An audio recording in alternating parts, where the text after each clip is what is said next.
Yo a comenzar el cuarto módulo y darle las gracias a la profesora Jordit por haber venido a acompañarnos y obviamente también a Mauricio por parte del Ministerio Público por también estar acá con nosotros hoy día y después los presentará en forma Marcos Hemmelforn. Previo a eso nosotros necesitamos decir algo, quizás porque, como ocurre con todas las organizaciones humanas, ¿no es cierto? Las jornadas chilotas de derecho no tienen un origen, sino que tienen una historia. El comienzo fue solo una idea y esto tengo que necesariamente decirlo hoy día, quizás porque no voy a tener otra oportunidad, aunque ya creo que lo he dicho bastantes veces.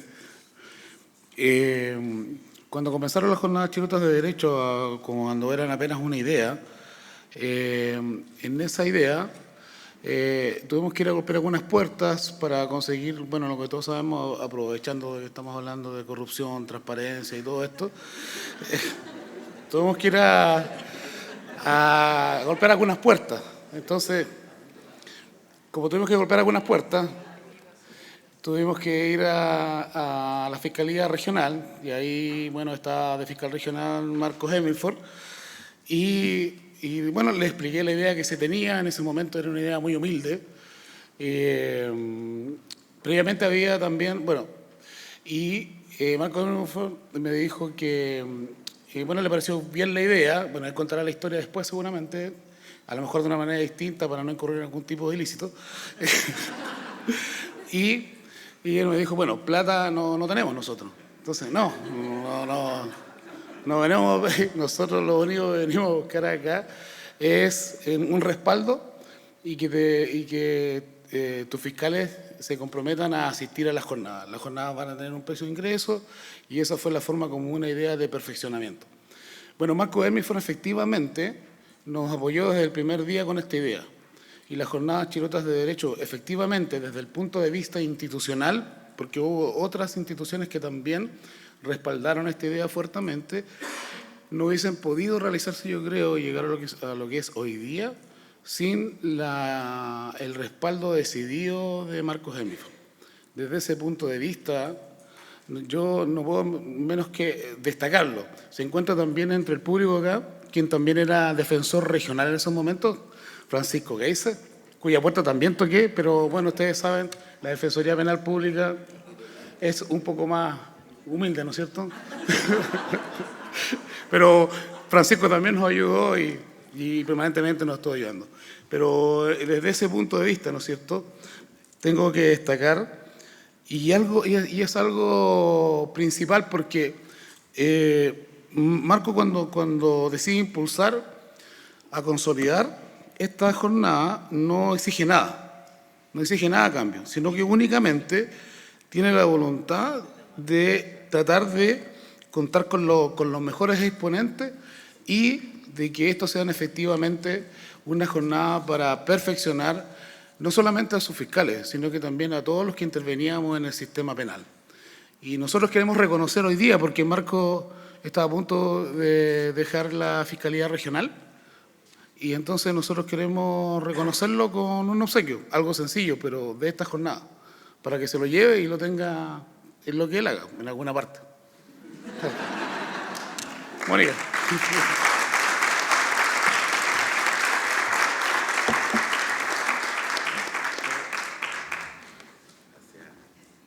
Sí, sube. Jefe, felicidades.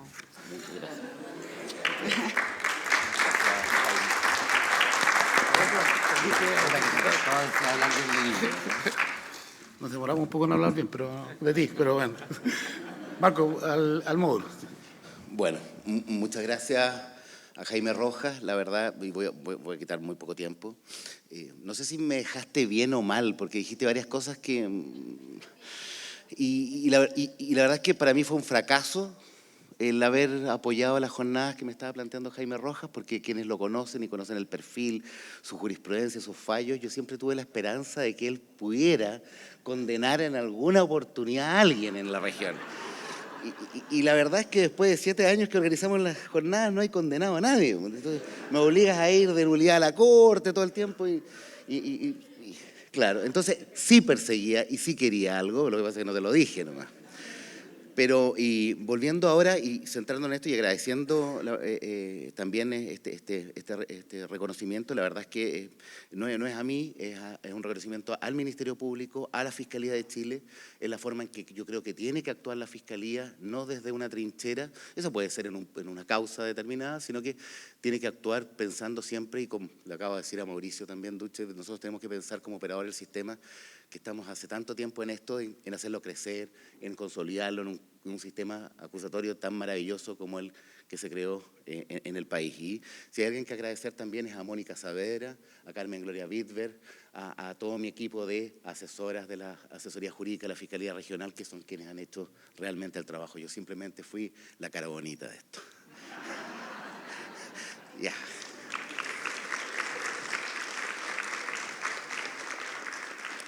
Y para entrar en materia, bueno, me toca presentar no solamente a 2 grandes profesores, expositores, sino que además grandes personas. La verdad es que sentí un poco de temor de sentarme acá con doña Mariana Horvitz, con una pasión que la conozco y la he podido ver hace tantos años. Les voy a presentar, no sé si es necesario presentarla, porque la verdad es que es tan conocida usted en el foro, ¿verdad? Abogado, licenciada en Ciencias Jurídico-Sociales de la Universidad de Chile. Además,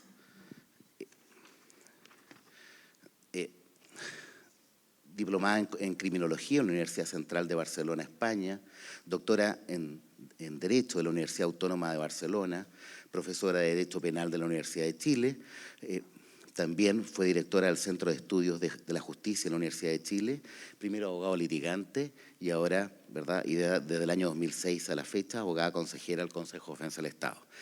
Y además nos acompaña también Mauricio Fernández, quien juega desde el Ministerio Público, a quien conozco también hace muchos años, ya son como 15 años por lo menos que nos conocemos, Mauricio.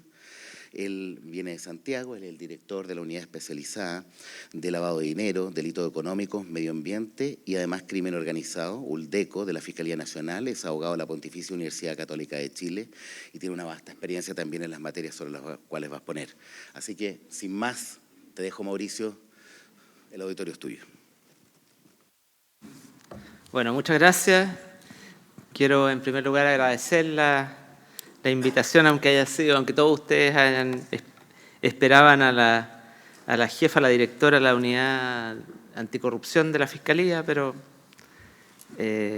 vamos a darle una aproximación en esa perspectiva distinta al tema de la corrupción. Yo no soy, y ahí corrijo a Marco, yo no soy profesor, por lo tanto mi aproximación va a ser más bien desde un operador relativamente antiguo en el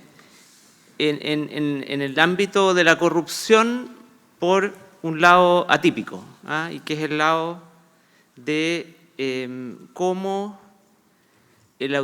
la política criminal de la Fiscalía, a través de un énfasis en el abordaje del lavado de activos como algo aterrizable y algo aplicado en la persecución penal, ha tenido y tiene un impacto en términos de, a mi juicio, de fortalecimiento de las posibilidades de sanciones en el ámbito de la corrupción fundamentalmente pública, pero también privada en términos amplios. Y sobre eso les voy a hablar porque básicamente es a lo que yo me dedico, a coordinar un equipo que apoya a nivel país las investigaciones de los fiscales, buscando que se aborde en este caso en particular la corrupción pública también con una mirada hacia otras herramientas.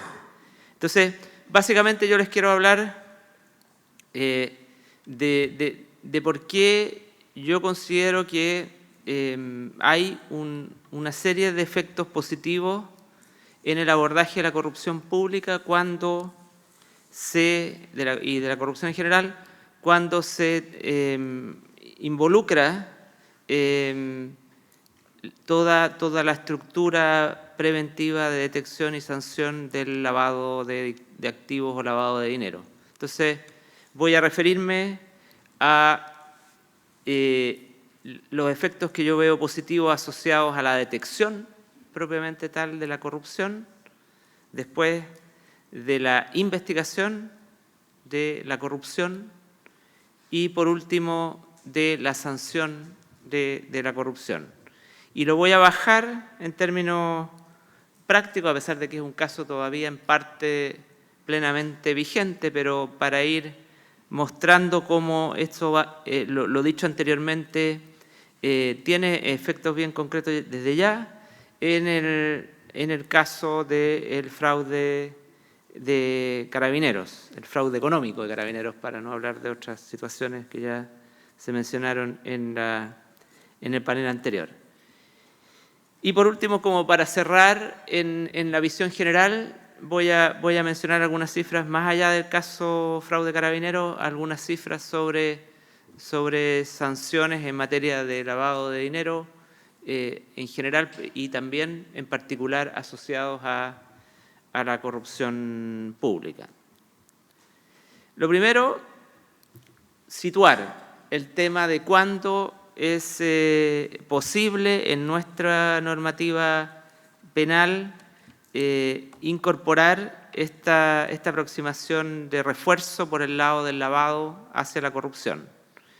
Y ahí básicamente los dos ámbitos que se pueden ver reforzados con investigación con las herramientas y con las herramientas para sanción de lavado son en el ámbito de la corrupción pública, las distintas prevaricaciones, la malversación de caudales públicos, el fraude al fisco, el cohecho y las negociaciones incompatibles públicas. En ese sentido, en lo que dice relación con corrupción pública, no hay mayores innovaciones en el último tiempo. En cuanto a otras formas de asimilables de alguna manera a corrupción privada, aunque propiamente la corrupción privada entre particulares recientemente incorporada a nuestra legislación no es delito base de lavado de dinero, pero hay otras formas que pudiéramos acercar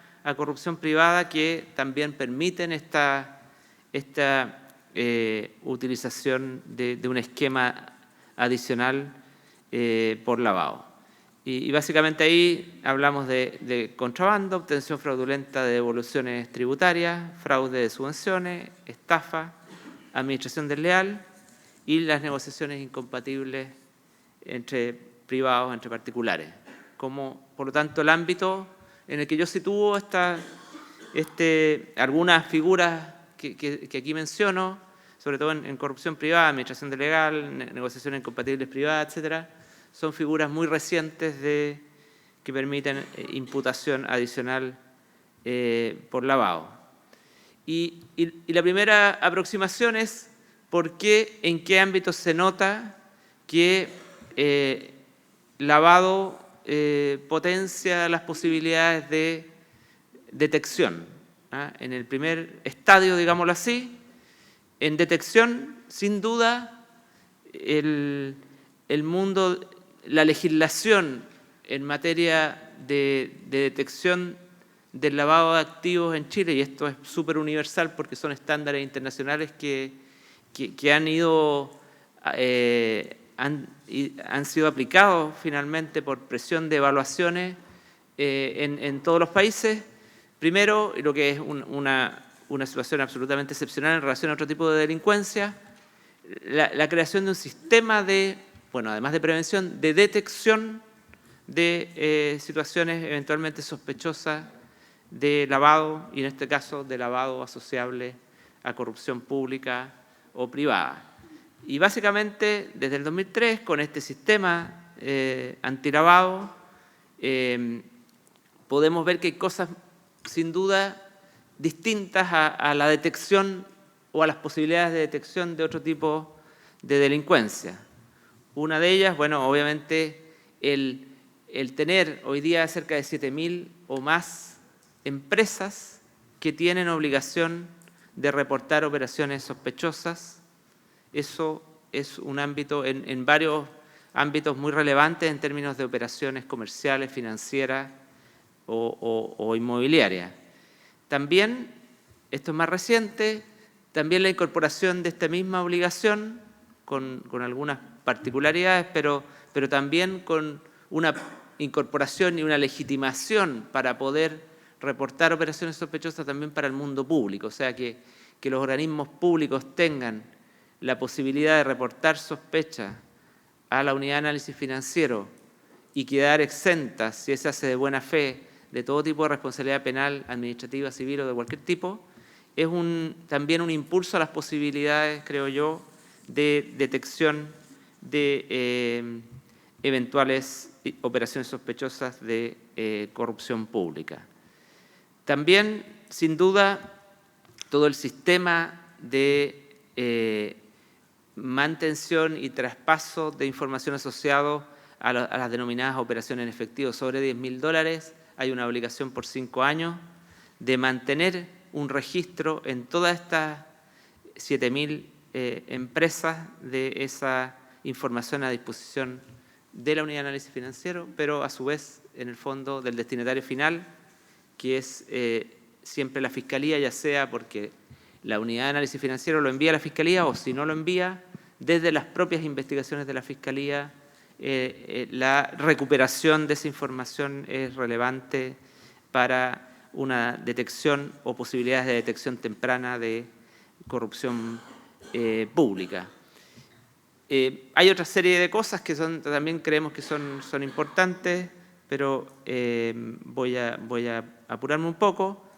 Quizás algo que se ha explorado poco, o sea, se ha explotado poco, y que esta obligación de esas 7.000 empresas de mantener sus estatutos y su normativa y su orgánica y organización disponible y actualizada en la unidad de análisis financiero. Entonces, ahí hay un registro de estatus, incluso en términos de administración y otros, de mucha empresa privada relevante. Eso en relación a la detección, eso ya es un privilegio, una ventaja en relación a otro tipo de delincuencias que no tienen estos mecanismos de detección y reporte en un estándar distinto y más bajo que la denuncia criminal. El siguiente ámbito, el segundo, es el de la investigación propiamente tal. Y ahí también el hecho de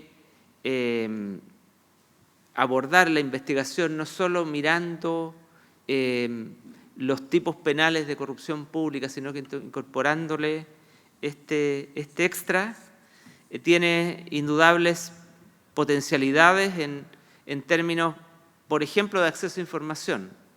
Hay privilegios que podrían ser bastante discutidos porque solo existen en ese ámbito, como el poder obtener información de la unidad de análisis financiero, por ejemplo, de operaciones bancarias que normalmente están sujetas a secreto bancario. Bueno, cuando se trata de una investigación de corrupción pública asociada a lavado, se puede obtener información de operaciones bancarias, incluida cartolas de cuentas corrientes, en información que posee la unidad de análisis financiero y que no ha pasado necesariamente en la medida en que fue un reporte de operación sospechosa o operaciones en efectivo, no ha pasado por un sedazo judicial. Y por lo tanto, la Fiscalía en una investigación de corrupción pública en esta perspectiva puede acceder a información incluso antes de judicializar la investigación.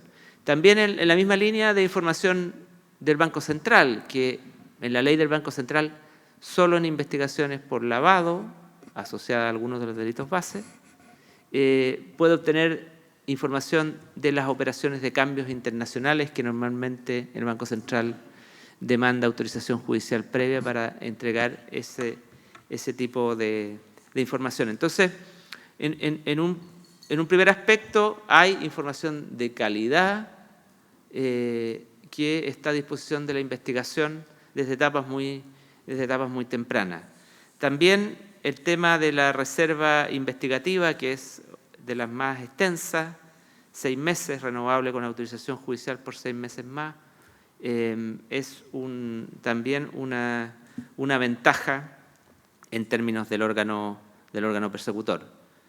Adicionalmente, la existencia de técnicas especiales de investigación también es potencialmente relevante, porque la verdad, con los años que llevo en este tema, con respeto, pero nuestras policías les falta muchísimo, y también tenemos responsabilidad nosotros como Fiscalía en eso, para implementar realmente ciertas técnicas especiales de investigación en la práctica. Pensemos que normalmente las técnicas especiales están asociadas a narcotráfico, y cuesta mucho que, por ejemplo, la policía esté en condiciones de desarrollar realmente un agente encubierto para lavar dinero u otras figuras de entregas, por ejemplo, vigiladas de dinero. Las hemos hecho en alguna oportunidad, pero hay bastantes limitantes. Pero por lo menos potencialmente, y aspiramos que algún día la policía y la fiscalía estén en condiciones de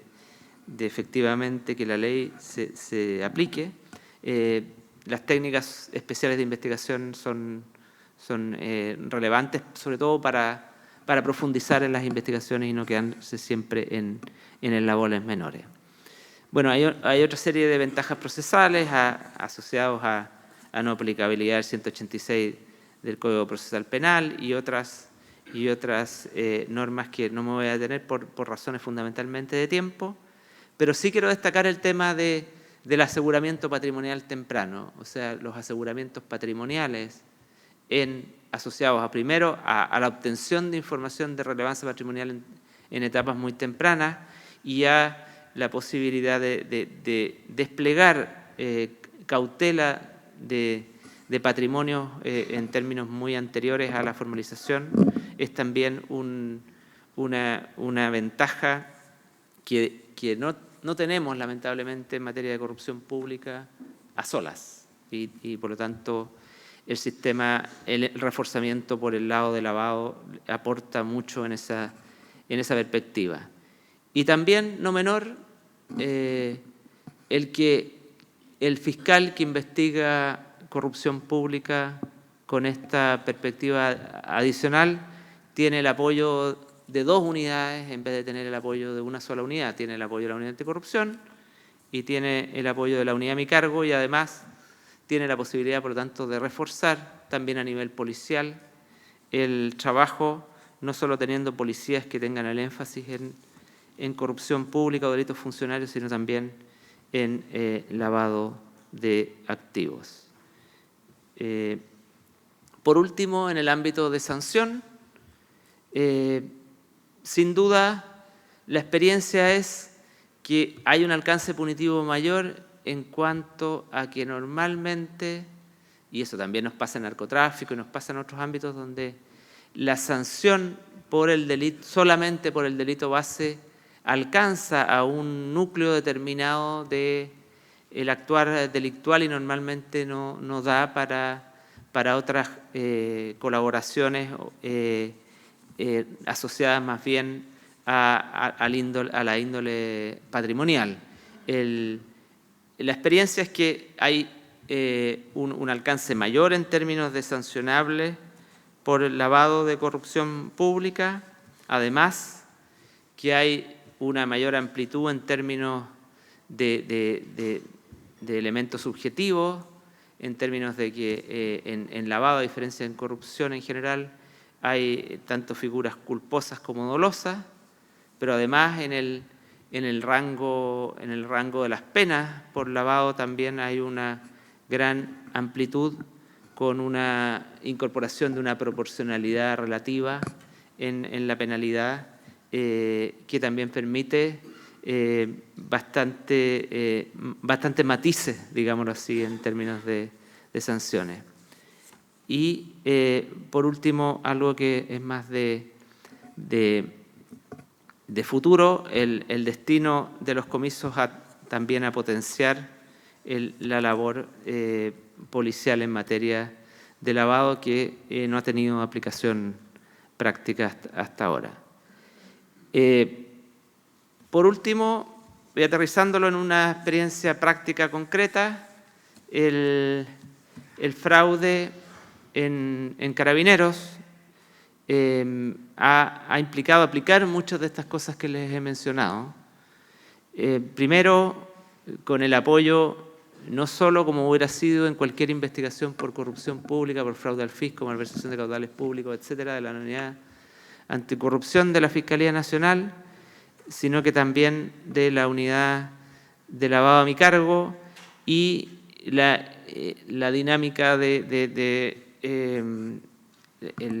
la unidad nuestra en términos de involucrarse activamente en los apoyos, en términos de tener, por ejemplo, el día de hoy yo una de las abogadas de la unidad dedicada e incluso instalada en dependencias distintas a mi unidad todo el tiempo hasta que termine el o los juicios orales que impliquen esa investigación, pero también la incorporación de un equipo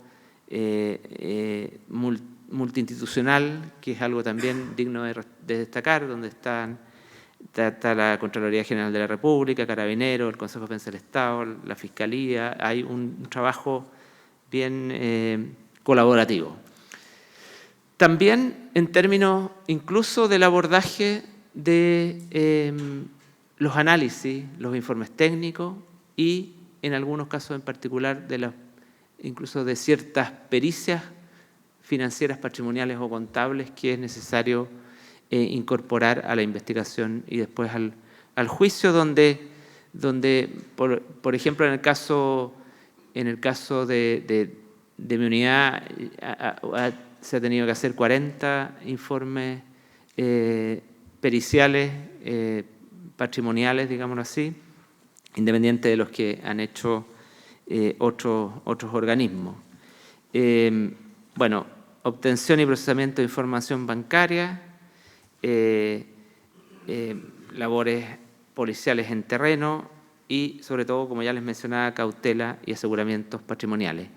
Y eso, en el mismo ejemplo, se traduce en que para poder sostener como Fiscalía una investigación que tiene al día de hoy 127 personas formalizadas y tiene también, yo diría que unos 160 para formalizaciones posteriores, hay que utilizar la mayor cantidad de apoyos y herramientas posibles. Al día de hoy hay 119 inmuebles cautelados y eso da cuenta de que hubo un trabajo desde el principio.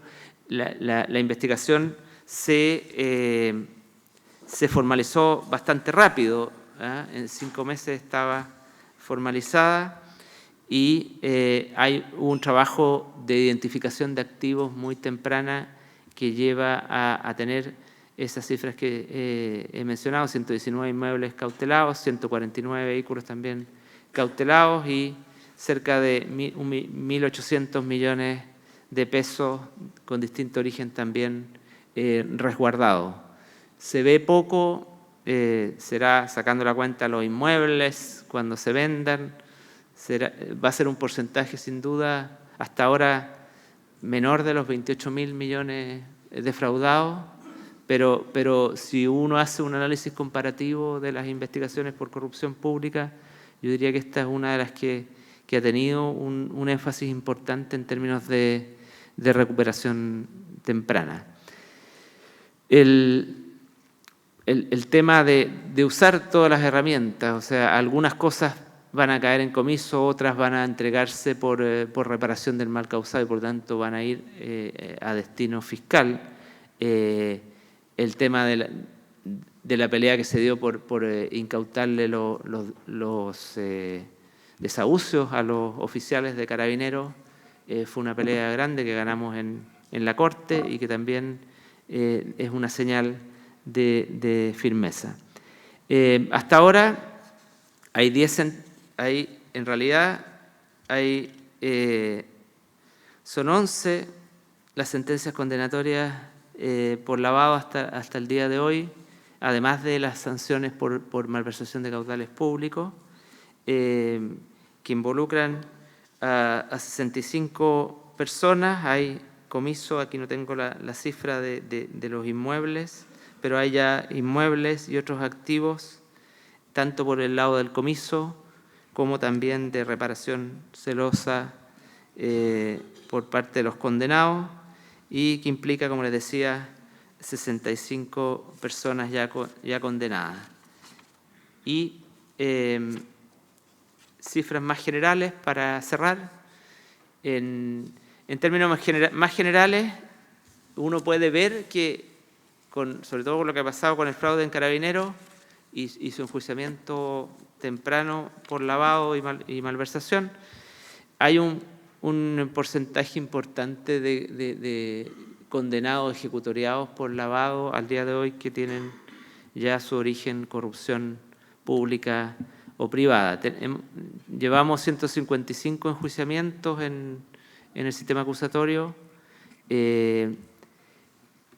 con 129 condenas firmes por lavado de activos, que se ve poco, pero en el contexto latinoamericano no es así. Es bastante más que en muchos sistemas acusatorios latinoamericanos.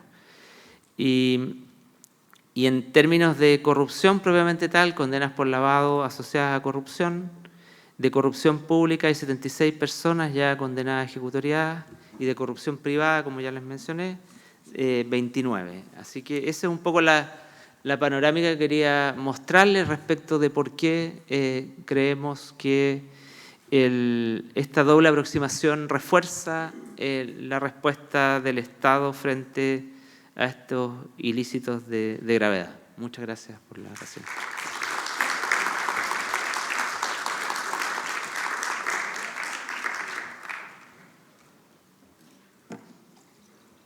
¿Dónde está la presentación? Voy a ayudar aquí a la Marina Holmes.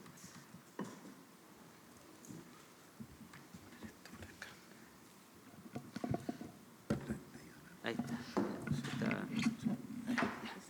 Ya, entonces ahora esto. Ya. ¿Qué hora es?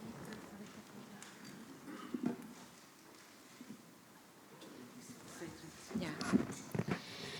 Bueno, buenas tardes. En primer lugar, quiero agradecer especialmente a ya mi querido, o considerado ya por mi amigo, don Jaime Rojas, director de la Asociación Regional de Magistrados de Los Lagos, quien ya hace algunos años me invitó por primera vez no sé si a la primera o a la segunda jornada de Derecho aquí en Chiloé, y creo que fue esa vez la primera vez que vine a la Isla Grande, y por lo tanto le estoy muy agradecida, porque a veces uno tiene que esperar ese tipo de circunstancias para conocer su propio país. Siempre me quedé con un gran recuerdo, y por eso no dudé en aceptar esta invitación. A él y también a todos los magistrados que forman parte de la asociación. A ver, esta ponencia no va a ser muy autocomplaciente. Creo que la persecución penal de estos delitos genera muchos y múltiples desafíos que afectan a todas las instituciones involucradas, llámense Ministerio Público, Consejo de Defensa del Estado, jueces, y una serie de otros órganos estatales que deben estar involucrados en la cooperación para la indagación de estos delitos, y que, en mi opinión, no han tenido o no hemos tenido el desempeño esperado. Antes de plantear cuáles son los que, en mi opinión, son los problemas, las debilidades y los desafíos que presenta la persecución penal de los delitos de corrupción en Chile, quisiera hacer una breve introducción teórica para que nos situemos en qué es lo que yo entiendo, qué es lo que creo debe entenderse por delito de corrupción. Simplificadamente y siguiendo al profesor Kinghäuser, podríamos caracterizar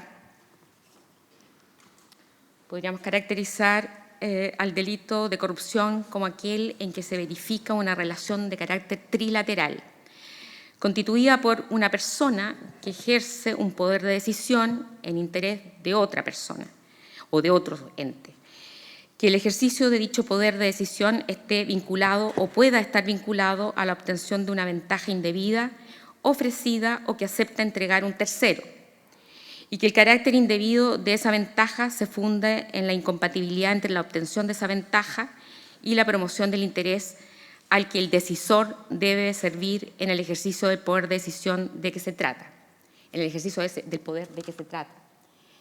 Es decir, aquí es fundamental la existencia de un decisor que tenga suficientes atribuciones como para ejercerlas de modo que pueda, ¿no es cierto?, favorecer o no a un tercero.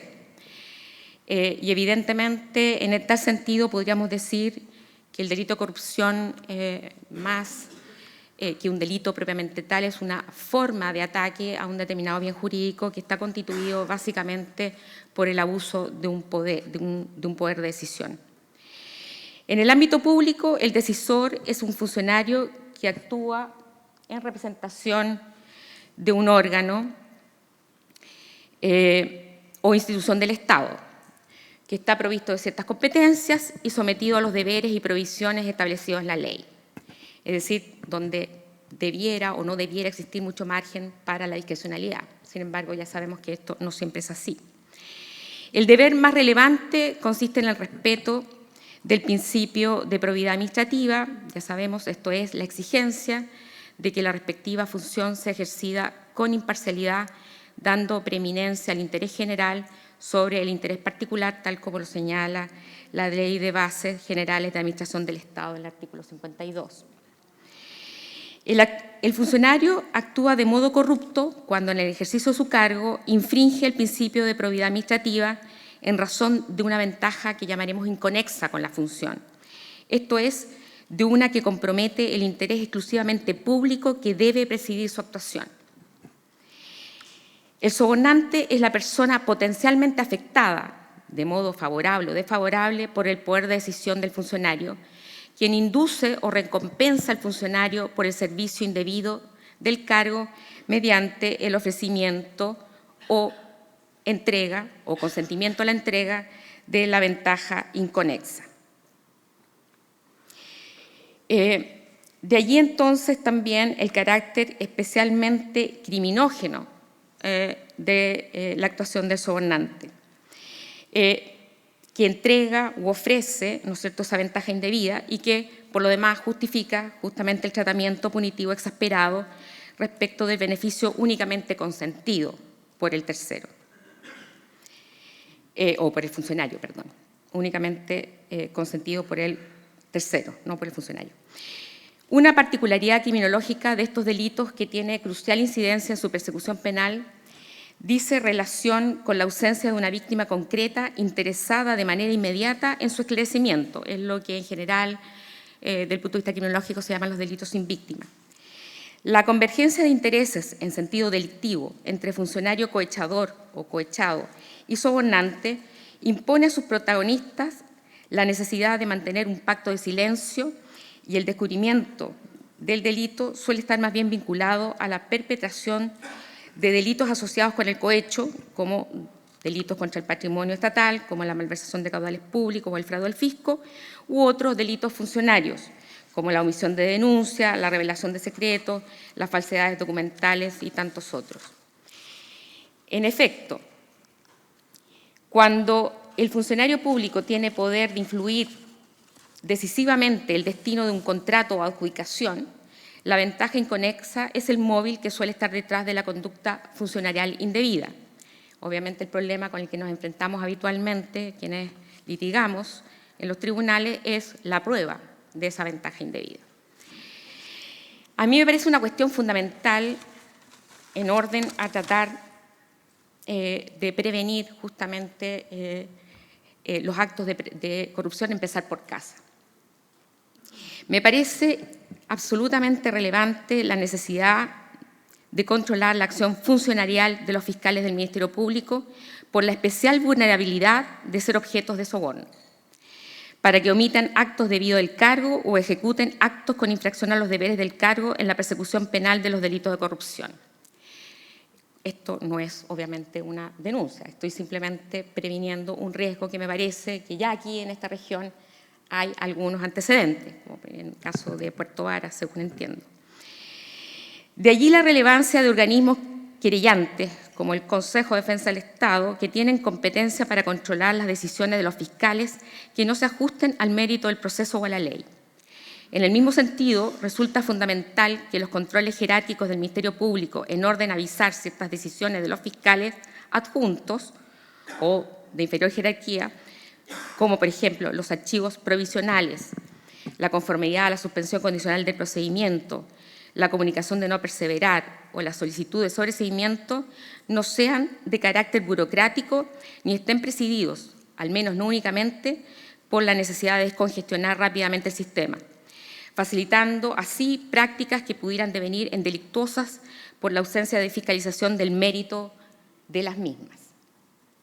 En suma, me parecen absolutamente relevantes los controles procesales de carácter externo que deben realizar los querellantes, también los tribunales, y también, obviamente, los controles internos que deben realizar los superiores jerárquicos o también a través de auditorías dentro, por ejemplo, del Ministerio Público. Y todo ello, de alguna manera, también expresado en supuestos como, por ejemplo, entender cuál es el papel del querellante dentro del sistema procesal penal. Así, por ejemplo, un caso bastante bullado y en este sentido bastante conocido también, donde se hizo una reformalización a la baja, es decir, donde se eliminaron hechos por parte del fiscal a cargo de la causa, se eliminaron hechos que habían sido parte de una formalización previa, justamente para poder excluir al querellante. Y esto dentro de una situación que, en mi opinión, es altamente ilegal e irregular. O, por ejemplo, también no prestar atención a los reclamos de los intervinientes cuando requieren, ¿no es cierto?, un pronunciamiento del superior jerárquico en cuestiones como formalizaciones arbitrarias o falta de formalización, que también puede ser arbitraria, es decir, que no se acceda a las solicitudes del querellante en cuanto a formalizar investigaciones cuando existe suficiente evidencia al respecto. En los delitos de corrupción suelen estar involucrados ejecutivos o representantes de empresas que interactúan con los funcionarios públicos para obtener licitaciones o contratos de bienes y servicios que involucran altas sumas de dinero. El perfil del imputado no es el común o habitual.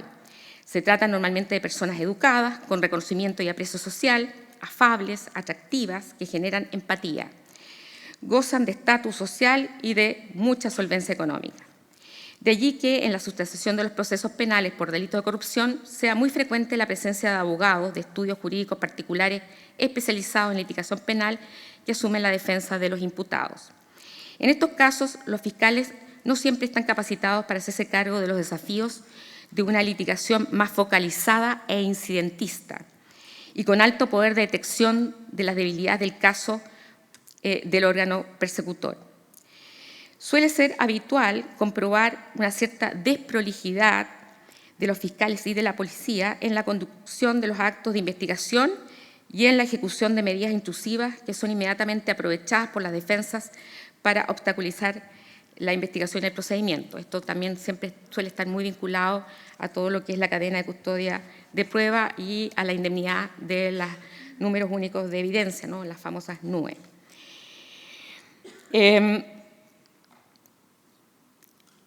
Evidentemente, la sobreabundancia de incidencias es algo que es absolutamente frecuente en este tipo de delitos o cuando llegan a ser perseguidos penalmente.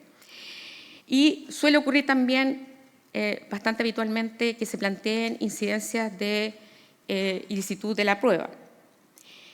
Muchas veces acogidas sobre la base de la apelación retórica a disposiciones constitucionales y legales sobre el debido proceso sin que se especifique nunca cuál es en concreto la garantía afectada, dando lugar a incidencias sobre exclusión de prueba de cargo en la audiencia de preparación de juicio oral, renovadas luego en el juicio oral a través de la solicitud de ahora valoración negativa de la prueba, es decir, no valorarla porque es ilícita, no obstante que fue admitida al juicio en la autoapertura, y luego nuevamente a través del recurso de nulidad en circunstancias que se trata, en muchos casos, de defectos o vicios formales que a lo más debieran dar lugar a nulidades procesales.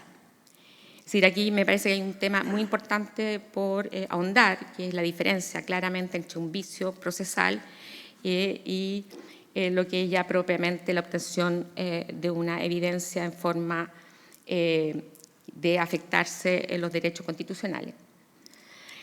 La hipertrofia incidentista conduce a una profusión de audiencias de cautela de garantías y solicitudes de sobreseimiento que retardan por lapsos considerables la conclusión de la investigación. En tal sentido, no siempre puede reprocharse al órgano persecutor la infracción al derecho del imputado a ser juzgado en un tiempo razonable.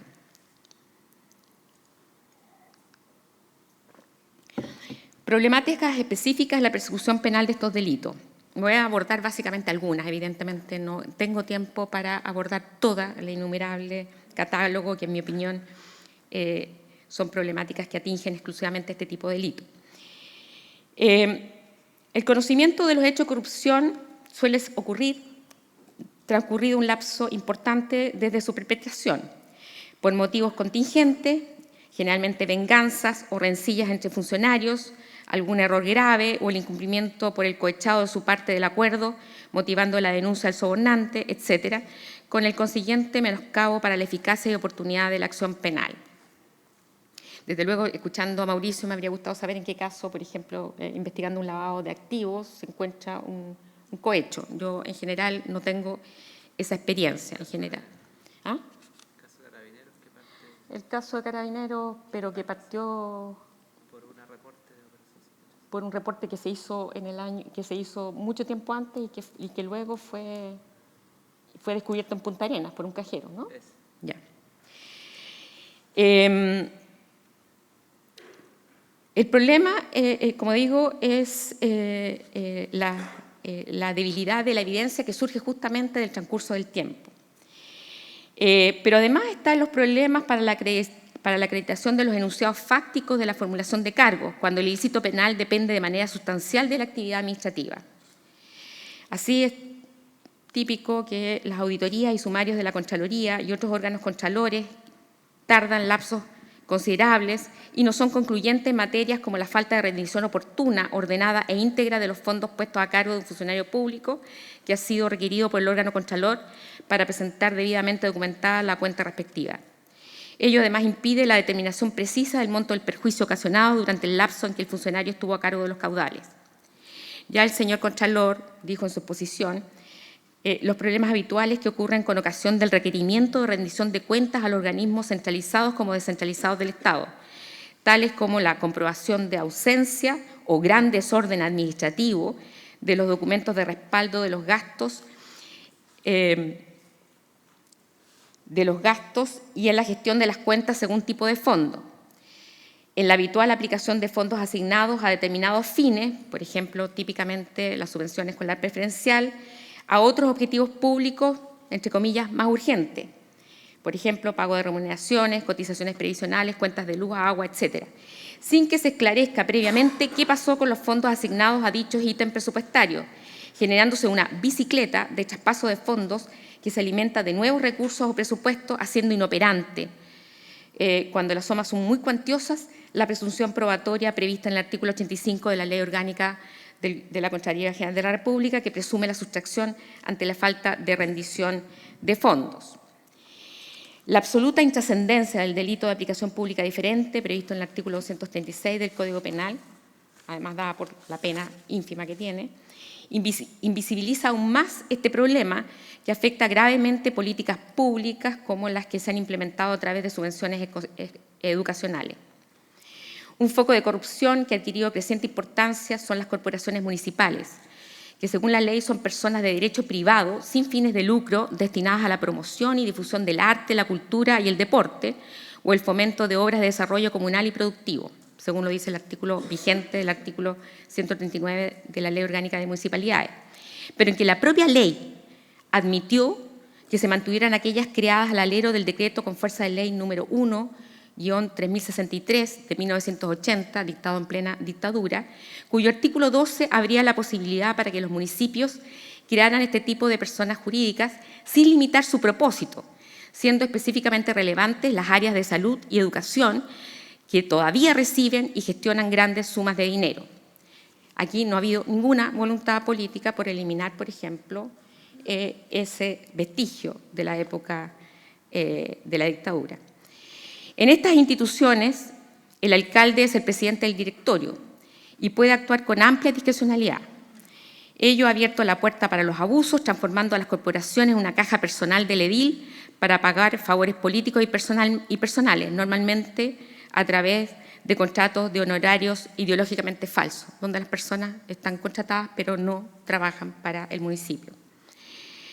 Las corporaciones manejan un alto presupuesto anual. De hecho, estas instituciones en promedio casi duplican el gasto en remuneraciones de las respectivas municipalidades. Ojo.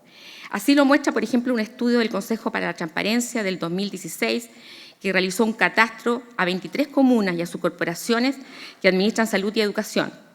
Si el total del gasto en remuneraciones en estas comunas llegaba, por ejemplo, a 230 millones, las corporaciones superaban los 450 millones. Y a pesar de que los concejales y los departamentos de control municipal cuentan con las herramientas para revisar o para controlar estos gastos, en la práctica se aleja de una revisión exhaustiva a las cuentas de las corporaciones. Ha sido más bien la Contraloría quien se ha hecho cargo de revisar los fondos públicos a través de auditorías contempladas en sus planes anuales o especiales. De hecho, son muchas las corporaciones que no entregan balances ni rendiciones y que, según la Ley Constitucional de Municipalidades, deberían entregar de manera semestral al Consejo Municipal. Ya tratándose de los municipios, propiamente tales, los consejos suelen estar cooptados políticamente y no siempre cumplen cabalmente con su función legal de fiscalización de la acción de los alcaldes. E incluso ellos mismos son fuente relevante de corrupción. Ya habrán escuchado hablar de los casos de los concejales Ontur. Caso coimas a concejales en licitaciones, por ejemplo, de la basura.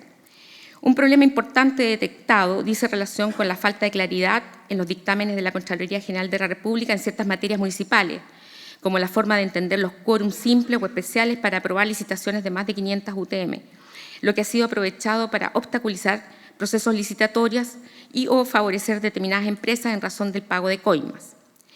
La declaración de los funcionarios de la Contraloría en los procesos penales aparece cada vez como más necesaria y relevante, y ello con independencia de los actos administrativos en los que haya intervenido.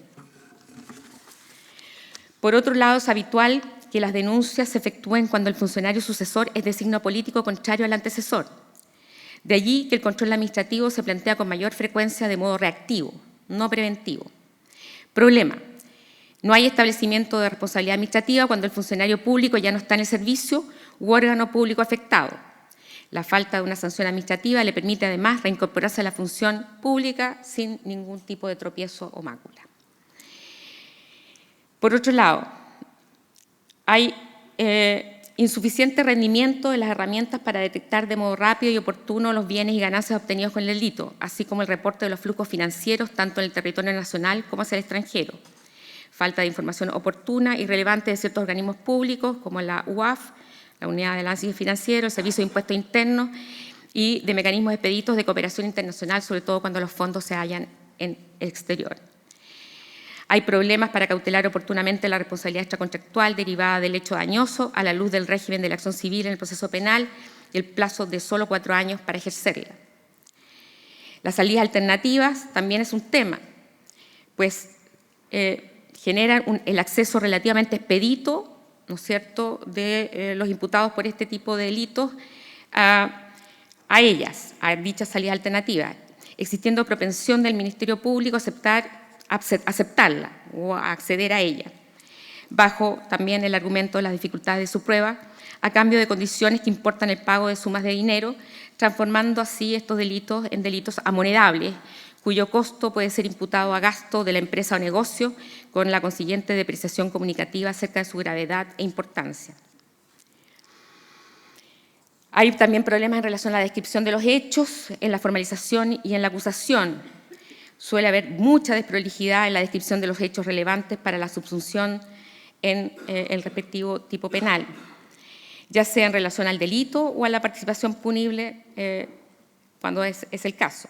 Por ejemplo, en relación al delito de cohecho previsto en el artículo 248 bis, resulta crucial identificar de modo claro la infracción a los deberes del cargo del funcionario público, ya sean ellos de carácter genérico o específico, y que no es necesario verificar la efectiva percepción de la coima para entender consumado el delito, bastando la mera solicitud o aceptación de su recepción por tratarse de un delito de peligro abstracto. En el caso de las licitaciones de bienes y servicios públicos se observa el problema de identificar el criterio de conveniencia, conforme a la Ley de Compras Públicas, como parámetro de desviación de la conducta funcionarial, que no siempre está referido a la oferta económica más barata. O también que el delito de fraude al fisco es un mero delito de perjuicio patrimonial y no requiere la verificación de un aprovechamiento económico por parte de su autor. También, y esto ya para ir terminando, y esto sí que es un gran tema, ¿no? Y que yo creo que esto no es solamente un problema de los delitos de corrupción, evidentemente se agudizan en este ámbito solamente, pero ya en relación a los jueces, se observa en general una deficiente valoración de la prueba y motivación de la sentencia. La evidencia se valora de modo aislado, sin efectuar inferencias probatorias que permitan dar por acreditado o no un determinado enunciado de la hipótesis acusatoria. Se suele destacar la falta de prueba directa en circunstancias que de ninguna prueba es predicable tal calificativo, incluso la que pueda considerarse más fiable, pues todas requieren la elaboración de presunciones judiciales a partir de indicios múltiples, fiables, conducentes y no refutados por la defensa. Se habla aisladamente de medios de prueba que arrojaron meros indicios sin efectuar ninguna consideración de la significación de tal afirmación en la confirmación o refutación de algún enunciado fáctico o su consistencia con otros indicios. En el modelo actual de justicia criminal se vuelve necesario la comprobación judicial, más allá de toda duda razonable, no solo de que ha habido determinadas manifestaciones de voluntad por parte de un empleado público, de un particular o de ambos, en relación con un posible pago a un empleado público, sino además que ese pago representa la contraprestación al menos potencial por un determinado acto de servicio pasado o futuro por parte del funcionario en cuestión. Evidentemente, las cosas se han hecho más simples o se han simplificado, con una pena obviamente mucho menor, al introducirse mediante la Ley 21.121 el cohecho por la función. Pero hay que entender que en general la opción por esa figura típica va a ser justamente cuando los problemas probatorios sean insuperables en relación a conectar, ¿no es cierto?, vincular el pago de la coima con la infracción, con el acto indebido o con infracción a los deberes del cargo. Así, por ejemplo, se echa de menos en la sentencia alguna motivación en que sobre la base de indicios pueda tenerse por acreditada la conexión entre el pago y un determinado acto de servicio, por una parte, porque no resulta plausible que el pago efectuado pudiera haber tenido una motivación independiente, distinta de la calidad que ostentaba el sujeto que lo recibió, y por la otra, lo que será decisivo, porque no resulta plausible que el pago hecho en razón del cargo del sujeto no haya sido además la contraprestación por un acto determinado de servicio, lo que puede colegirse, por ejemplo, de la circunstancia de que el acto en cuestión es muy relevante para los intereses de quien efectúa el pago, que se trata de un acto más o menos extraordinario, que existe cierta proximidad temporal entre el pago y el acto indebido, que el interesado no tiene el derecho a que el acto se dé necesariamente en el sentido en que se dio y que lo probable era más bien lo contrario, que el rol del funcionario en ese acto es más o menos determinante, etc. La verdad es que quise hacer esta pequeña selección porque en el contexto de media hora es muy difícil abarcar todos los enormes desafíos que plantea la persecución penal de delitos extravagantes como el delito de corrupción, a los cuales muchos jueces por lo demás no están habituados, es decir, no llegan normalmente además al juicio oral, con lo cual yo creo que el desafío es doble o triple para todos los actores del sistema. Espero haber contribuido en algo, por lo menos plantear algunas tesis que puedan ser interesantes para la discusión y por favor no se enojen conmigo si en algún momento pueden haberse sentido afectados por alguna de mis palabras. Muchas gracias.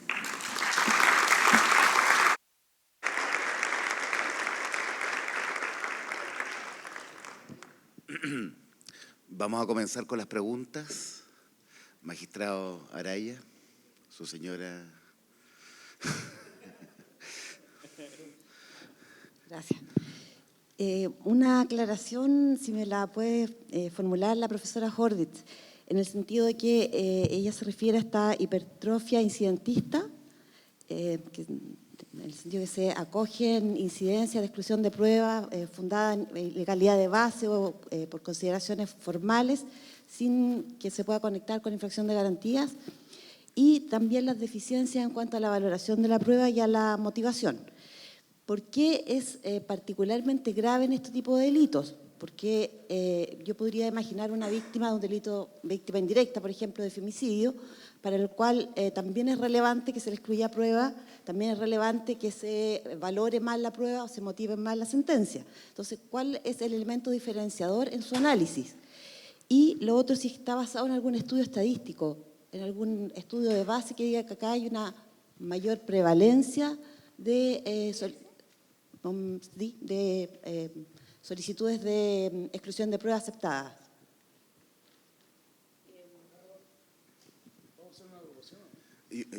Si hacemos todas las preguntas, mejor igual que en todos los otros módulos.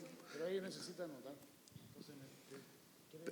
Sí, algo para anotar. Yo tengo.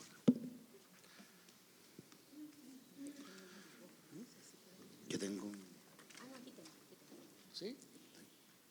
A ver, solamente para tenerlo claro, solamente para tener clara la pregunta, serían dos preguntas, una en relación a la hipertrofia incidentista en el ámbito de los delitos. Es que el mismo criterio, porque es particularmente grave la hipertrofia incidentista y la valoración deficiente y la motivación deficiente en este tipo de delitos y no otros. ¿Ya? No, ya, eso es una parte. Y lo otro, si esta relevancia que usted le da, o esta afirmación, mejor dicho, de la existencia de una hipertrofia incidentista está basada en algún estudio estadístico, de que en este tipo de delitos hay una tendencia de los jueces a excluir pruebas por consideraciones formales, a diferencia de otro tipo de delitos donde no se da esa tendencia.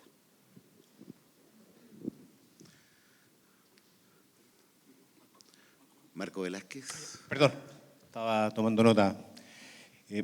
Bueno, yo ejerzo de forma independiente y quiero hablar como actor que no soy parte de ninguna de las instituciones. Pero quiero hacer un par de comentarios antes de una consulta. A propósito del ejemplo de corrupción en la Fiscalía de Puerto Varas, que nos hace presente que ellos fueron llevados a juicio, no se buscó una salida alternativa y fueron condenados. Y respecto también a propósito del mismo ejemplo, me atrevería a decir que en esta región, por estadísticas que he visto, me parece que el número de juicios y de sentencias condenatorias en esta región debe ser cercano al doble del promedio nacional.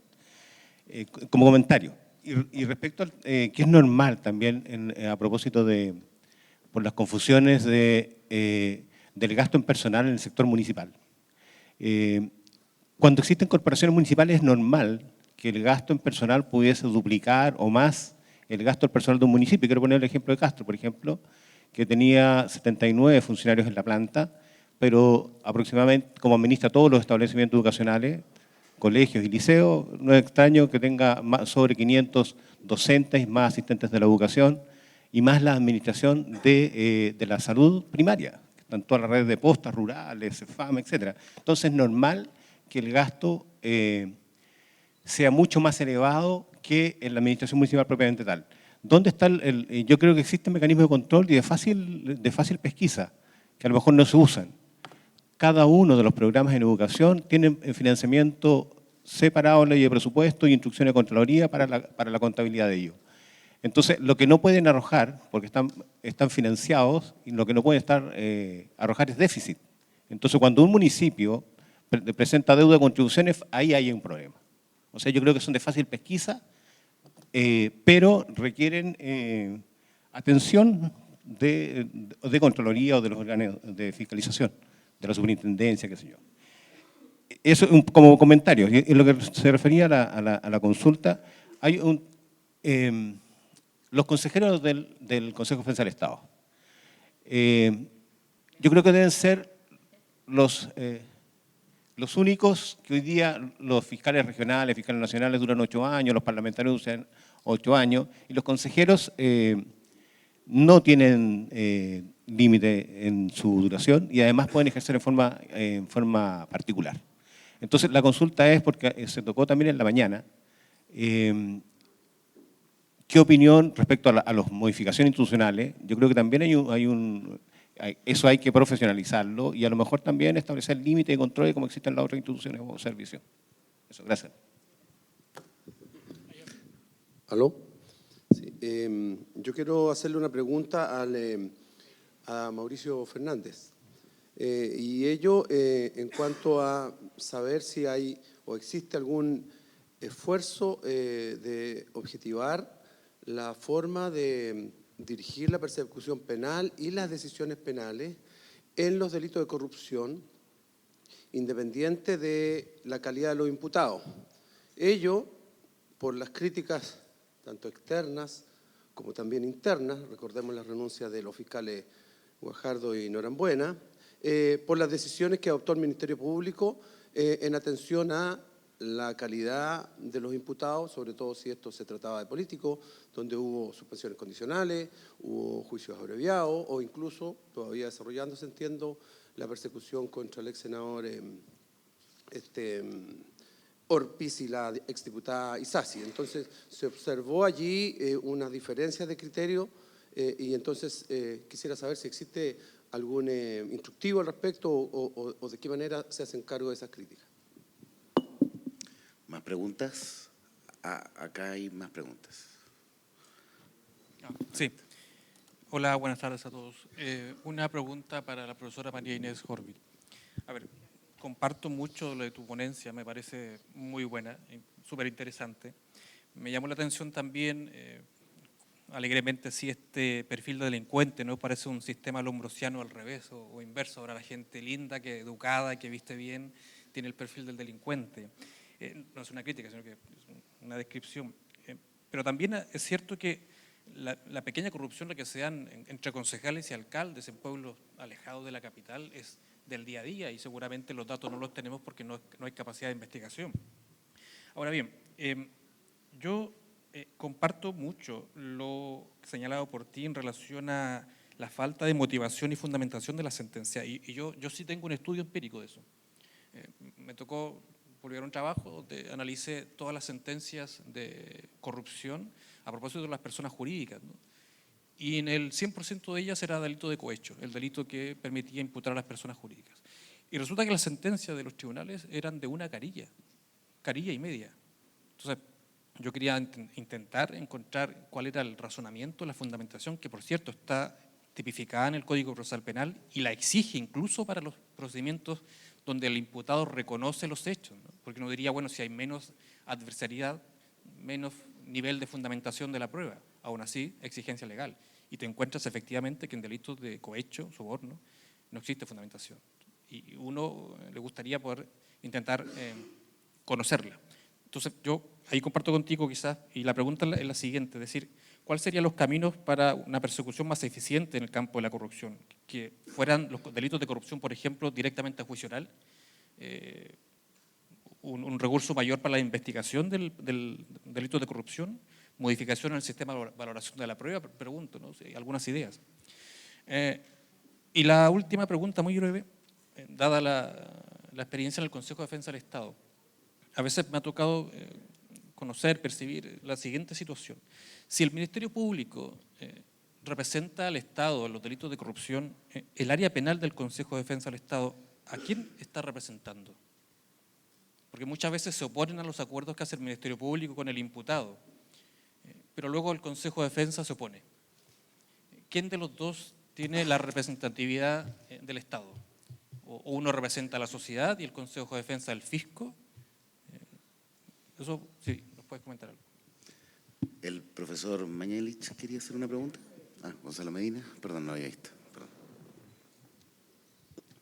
Gonzalo.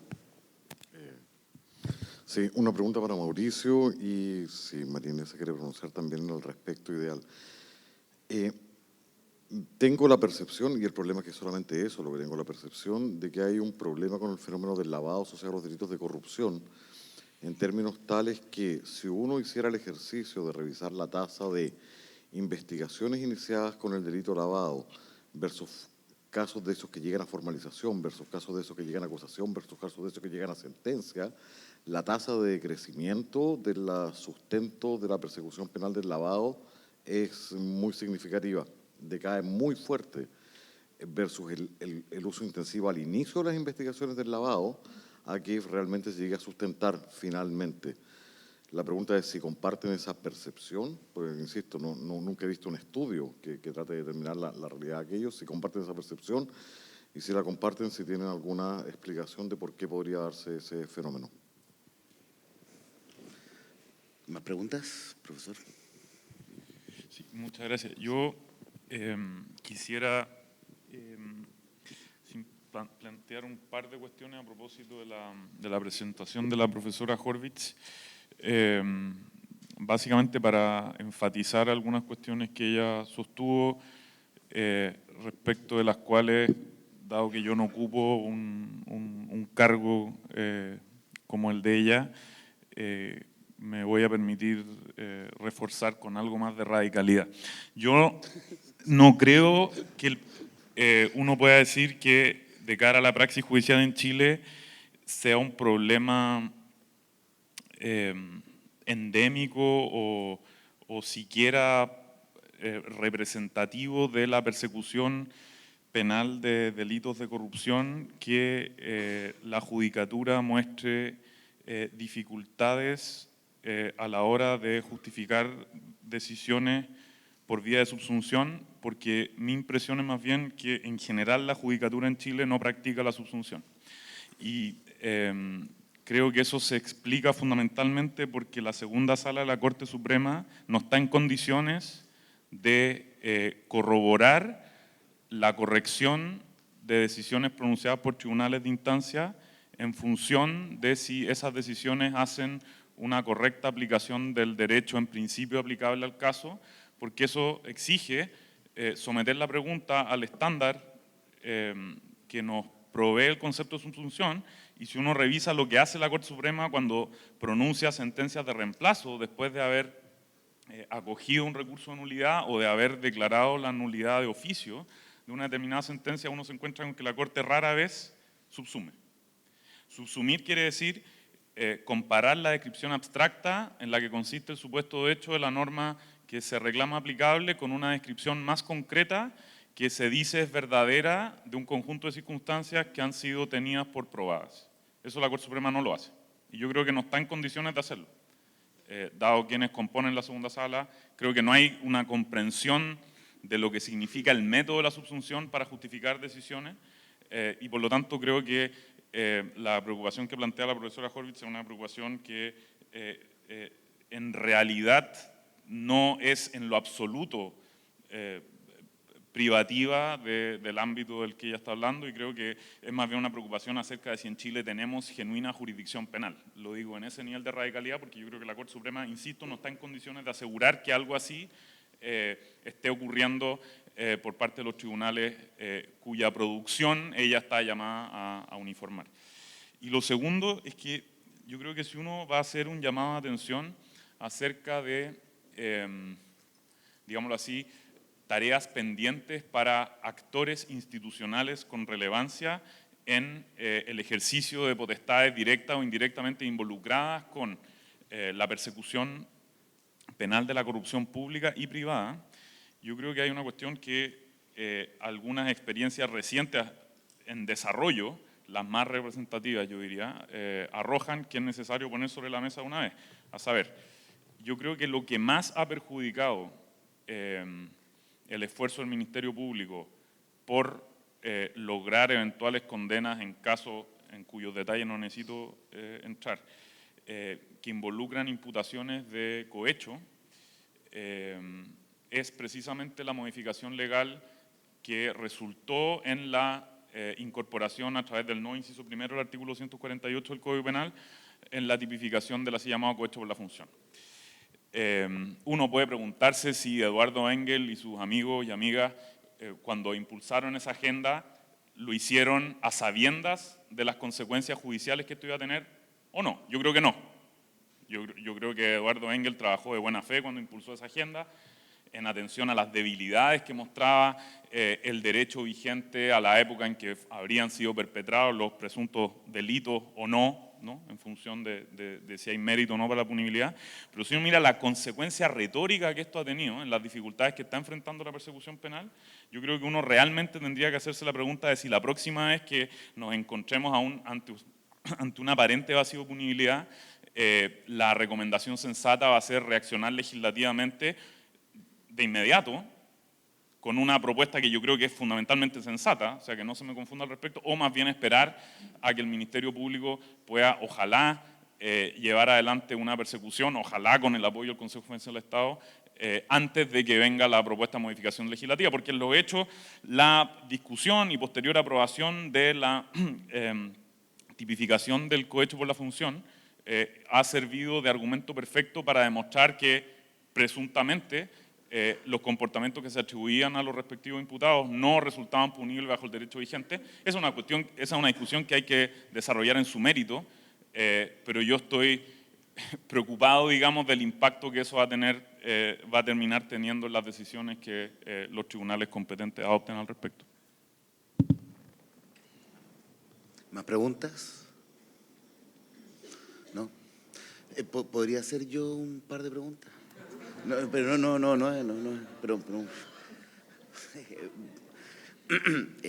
me gustaría preguntar solamente un par de cosas.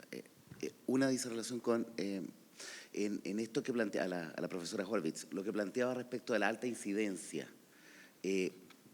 ¿Ha visualizado usted en esto, y no apareció en su presentación, el rol que ha ido ocupando en algunos casos de alta connotación el Tribunal Constitucional y una forma de litigar en la jurisdicción constitucional para detener, paralizar y entorpecer también los procesos penales?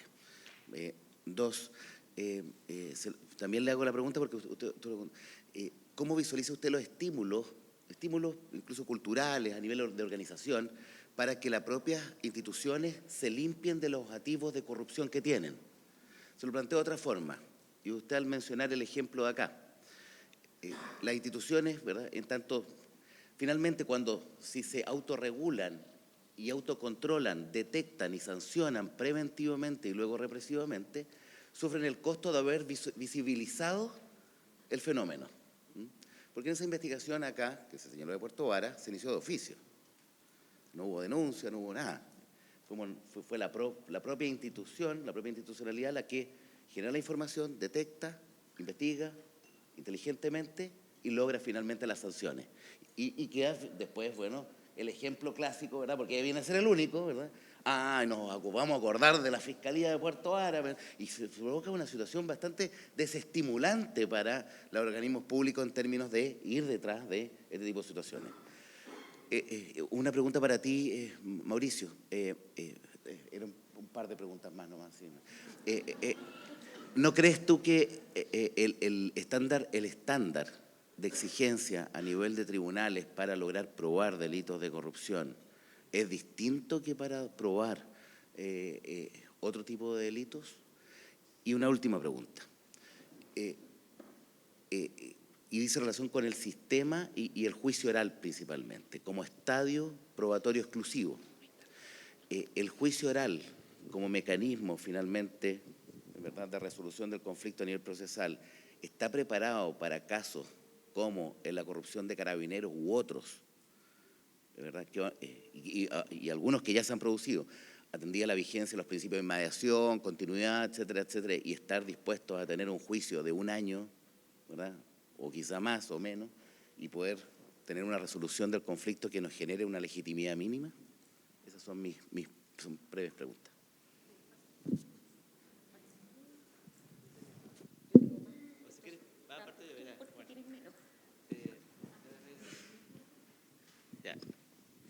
A ver, como son pocas las mías, la pregunta sobre el tema de si la Fiscalía ha hecho algún esfuerzo por objetivar la persecución penal de la corrupción. Bueno, no soy el más indicado para contestar eso, porque yo no me dedico al tema, pero sí he visto que han habido esfuerzos, no sé si del todo acertado en términos estratégicos, primero con ese intento por unificar la persecución penal en materia de corrupción por la vía de proponer la creación de una fiscalía central que investigue y encauce todas las investigaciones de corrupción pública. Eso puede tener efectos en términos de mayor uniformidad en los estándares de persecución penal, más allá de las normativas, de las instrucciones generales que dicta el fiscal nacional y que hemos visto que son de complejo cumplimiento, pero obviamente ese proyecto fracasó muy estrepitosamente también por el contexto también de situaciones de corrupción pública que generaban, me imagino yo, en el Congreso bastante inquietud en la perspectiva de un ente con demasiado poder investigativo en la materia.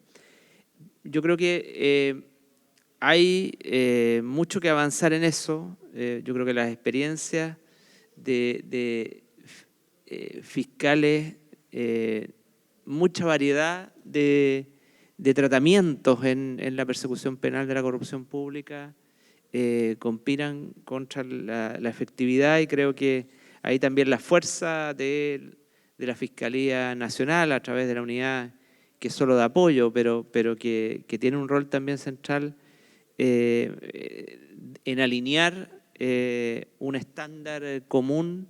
Se han hecho algunos esfuerzos en términos de exigir al menos un informe de esa unidad central que debe exigirse y debe emitirse frente a ciertas decisiones, pero es muy débil todavía la uniformidad en el estándar. Estoy de acuerdo con eso.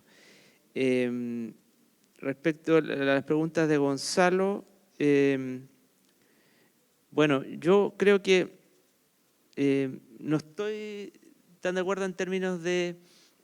A ver, yo el otro día hice un ejercicio de tomar todas las formalizaciones que se han hecho por lavado, porque incluso en algún minuto el propio fiscal nacional me ha dicho, no, es que el lavado es como el tema de la asociación ilícita. No, que se usa el lavado o la asociación ilícita en la formalización y después no pasa nada. Y hice el ejercicio de tomar todos los formalizados por lavado y la verdad es que la gran mayoría han terminado en enjuiciamiento. Y por tanto hay un cierto mito en ese sentido. Y respecto de el inicio de investigación, ojo, que hay mucho inicio de investigación nosotros tenemos como política. Cada vez que nos llega un informe de la UAF, la Fiscalía abre investigación, no obstante que un estándar de indicio, la Fiscalía abre inmediatamente investigación por un tema de orden y de seriedad en el tratamiento, pero muchas veces ese indicio no tiene ningún tipo de conexión y no se puede hacer ningún tipo de conexión con una actividad ilícita, o si se puede hacer con una actividad ilícita, no es de las que permite una imputación por lavado. Entonces, que un sistema funcione con mucho ingreso que no termina en formalización no necesariamente es negativo a mi juicio, porque involucra que se hizo una investigación y un análisis de la sospecha transmitida por la unidad de análisis financiero.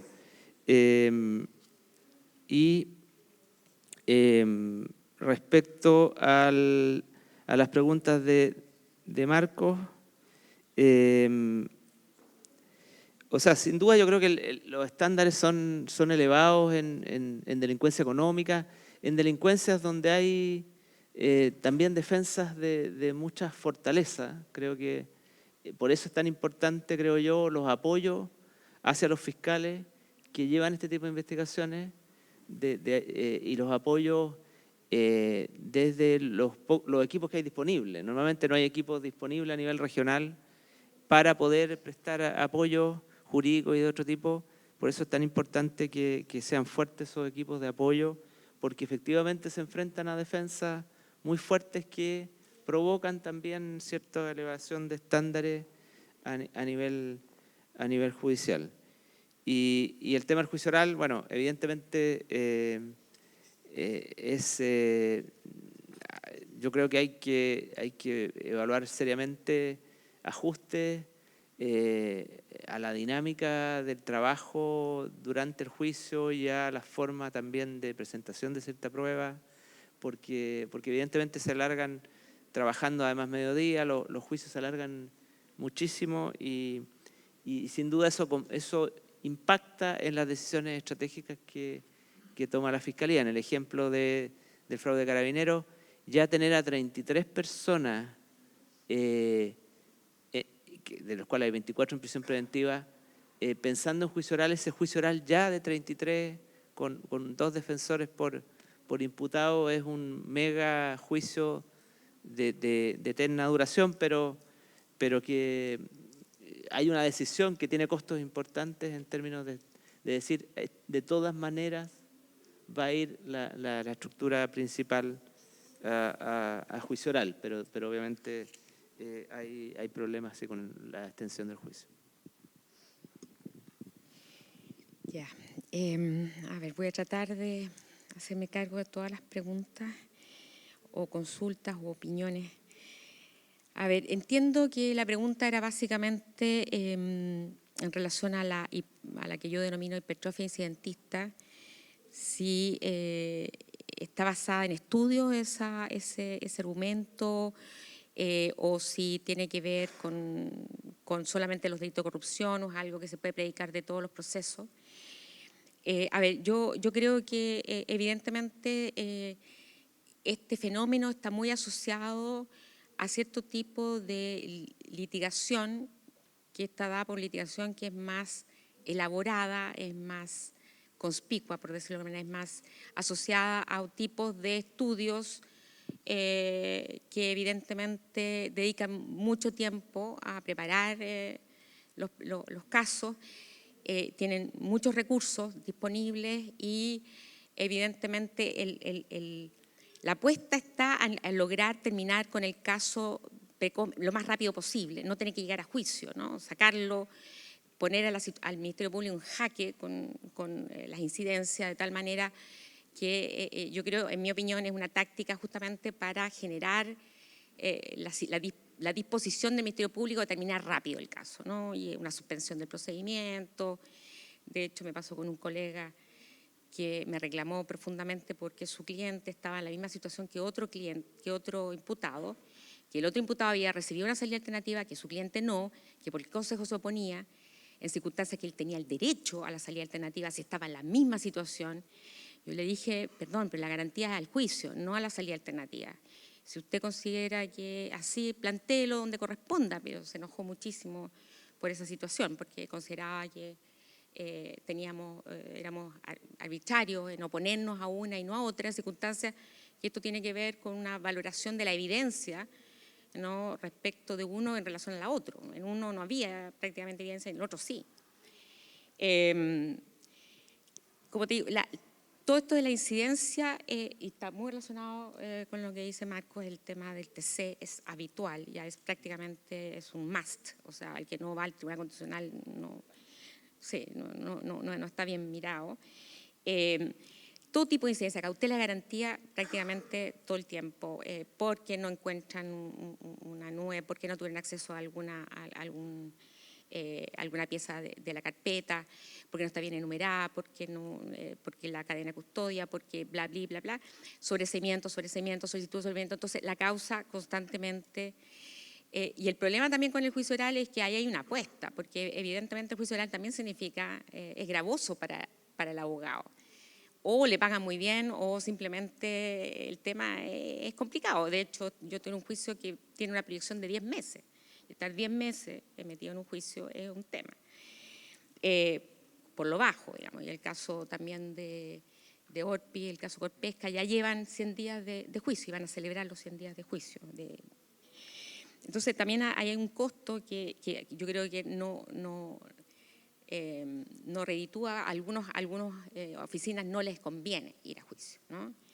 Y por eso tratan de matar el caso. Y también hay una cuestión donde hay una cierta tendencia mayor de los jueces a no saber cómo resolver cierto tipo de incidencias que se plantean.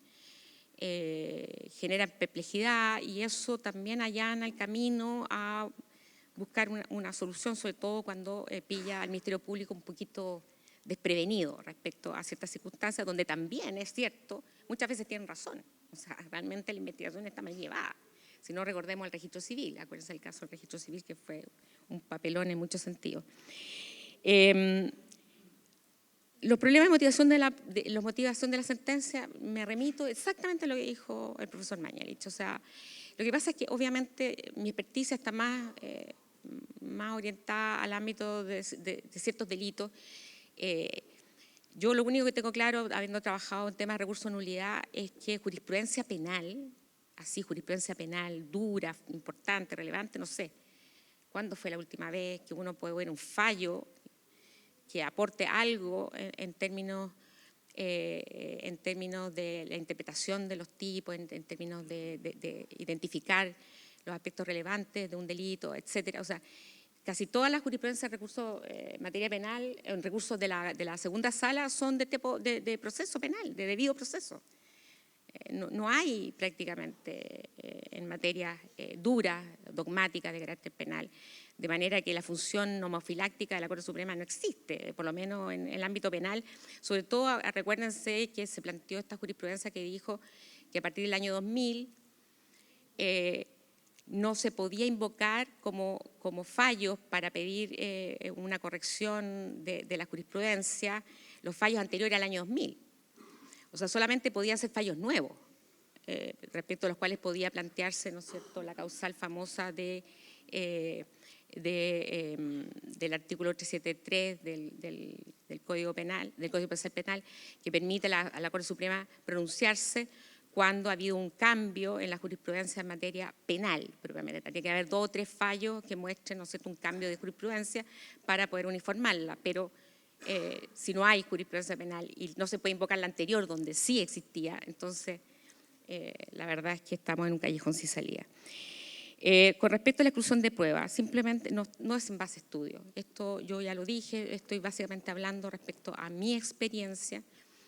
Me encantaría conocer el trabajo de Iván, ojalá lo pueda conocer. La verdad es que no he visto muchos trabajos en relación al tema, sí a nivel dogmático, pero no análisis de fallo duro o relevante. Y yo lo único que puedo decir es que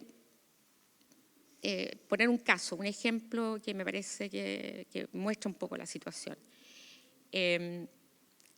Las defensas plantearon en un procedimiento, en un caso, la exclusión de un sumario administrativo del juicio, porque quien solicitó a la Contraloría ese sumario administrativo que sancionaba a unos funcionarios municipales no era un fiscal ni un asistente fiscal, sino que una asesora, quien solicitó por correo: oiga, yo asesora del Ministerio, por favor, ¿me puede enviar el sumario administrativo tanto? Y efectivamente lo remite la Contraloría al fiscal con copia al asesor, pero quien lo solicitó fue el asesor de fiscal, no fue ni el fiscal ni el asistente fiscal. Pues bien, el Tribunal de Juicio Oral, no obstante que se había admitido incorporar ese sumario, decidió no valorarlo o valorarlo negativamente, que significa en definitiva no valorarlo, porque consideró que era prueba ilícita. ¿Por qué? Porque se había violado el artículo 6º y 7º de la Constitución, porque se había violado el artículo 180 del Código Procesal Penal, que dice quiénes son los fiscales y los asistentes fiscales, el 19 número 3 de la Constitución, sin decir qué parte, en qué forma afectaba a la defensa que pidiera ese sumario un asesor y no el fiscal, ¿no? Y cuando se le pidió a la Corte de Apelación en un recurso de nulidad que se precisara qué parte, qué aspecto del debido proceso estaba siendo afectado, se remitió al considerando del Tribunal Acuo, que dijo, en definitiva, las razones por las cuales no la valoraba, porque evidentemente nuestro recurso estaba basado en, no valoró una prueba admitida lícitamente al juicio. Y no la valoró y tampoco admitió su valoración, o sea, y tampoco sirvió de fundamento para el recurso de nulidad para la Corte de Apelaciones. Entonces estamos a ese nivel en que además no se valora prueba de cargo lícitamente incorporada al juicio, ¿no? Donde se produjo la preclusión de la discusión porque fue rechazada esa misma incidencia en la audiencia de preparación del juicio, fue rechazada. Entonces se vuelve a revivir y esta vez para que el tribunal valore, o sea, no valore, porque esto, el eufemismo de valore negativamente es no valore, no obstante que fue introducida al juicio.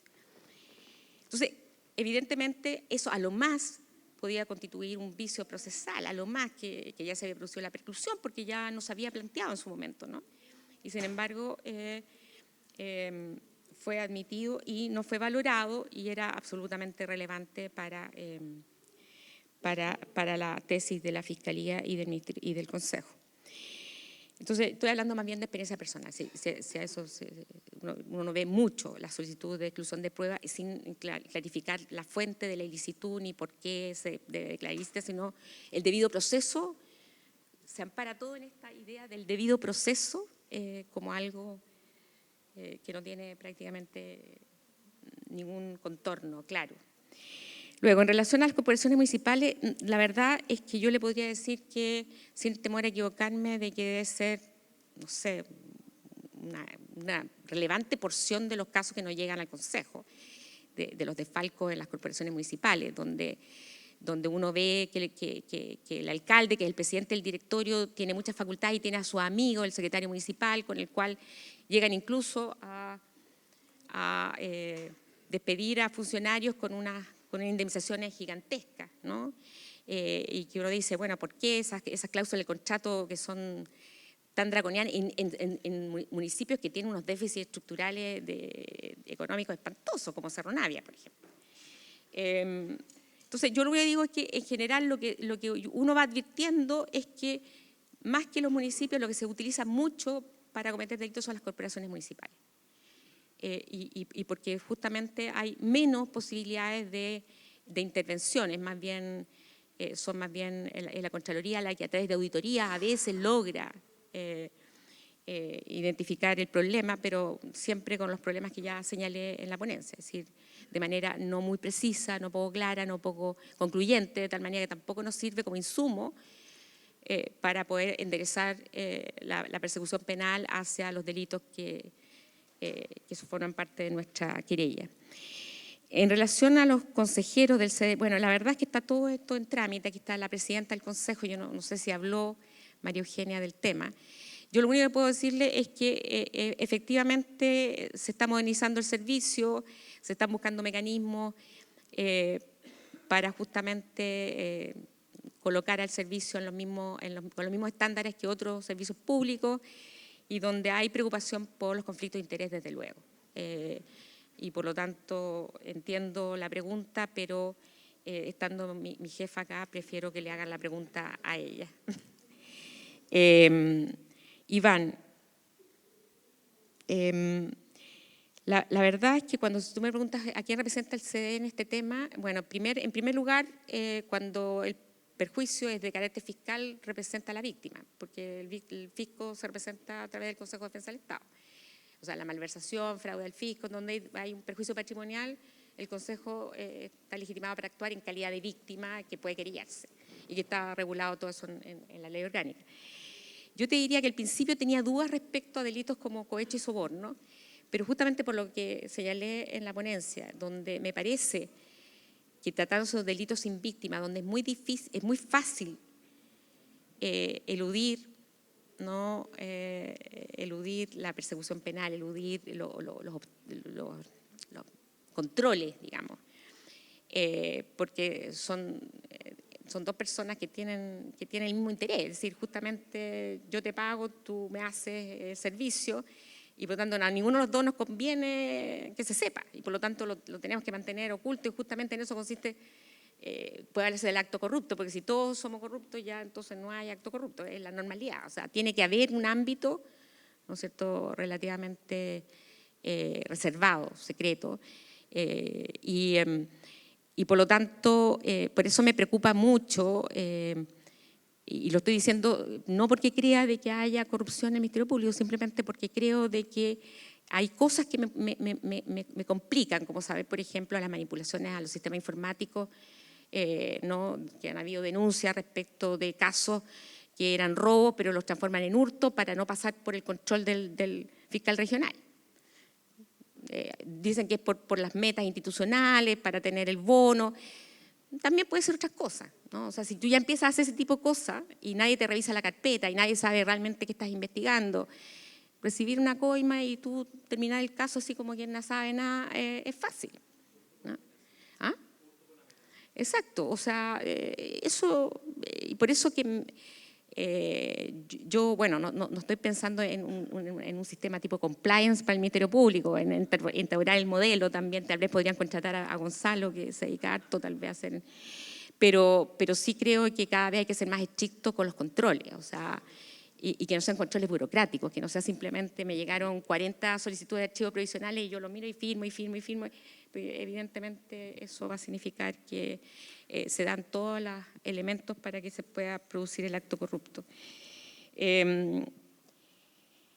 Yo no sé si más o menos he contestado todas las preguntas, creo que sí, si hay alguna que no haya contestado, porque lo de Juan Pablo, más que una pregunta, fue reafirmar, pero más radicalmente, un tema que yo también comparto. Creo que los problemas de valoración de la prueba y motivación de la sentencia son enormes, son un desafío enorme. Me preocupa, por ejemplo, también que muchos abreviados, no sé si ocurre acá, simplemente no hay fallo. No hay fallo. O sea, el fallo es un formulario. Sí, o sea, pena sí, pena privativa de libertad sí, o pena no privativa, no, sí, no. Es un formulario. No hay motivación. Entonces, si vamos a llegar a eso, yo no sé qué diferencia va a haber entre el sistema inquisitivo antiguo, ¿no? Y por este va a ser un procedimiento de actas también, formulario, sí, sí, no, sí, acepto, o sea, volvemos al statu quo ante. Gracias. Bueno, muchas gracias a la profesora María Inés Horvitz, a Mauricio Fernández, y mañana las jornadas comienzan a las 9:30, entiendo. Bueno.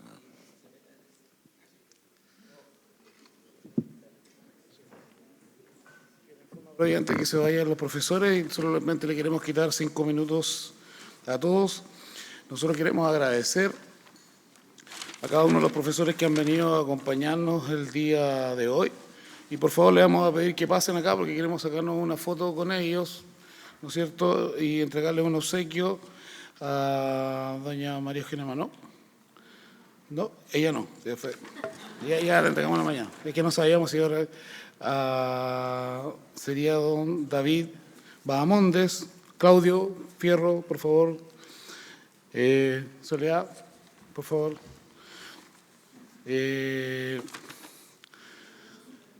Bueno, Mauricio, María Inés, todos pueden ponerse por ahí abajo. Sí, me invito a bajar. Marco, por favor. Gustavo también, por favor. Sí, que me dicen. Don Luis también. Don Luis Bates, Gustavo Balmaceda. ¿Y los de mañana? No, bueno, mañana no. Bien. Así que, bien. Bueno. Bien, ¿alguien más? Raúl también, ¿no? ¿Alguien más?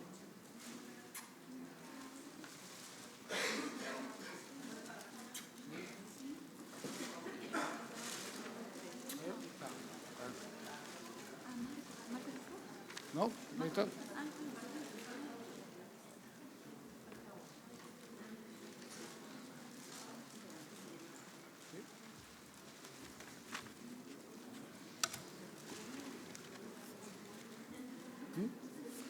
Marco Hemifor. Marco Hemifor. Ahí. Bien. Bien. Y mañana efectivamente la jornada comienzan a las 09:30 horas con el módulo del profesor Mañalich. Así que muchas gracias, nos vemos mañana a las 9:30.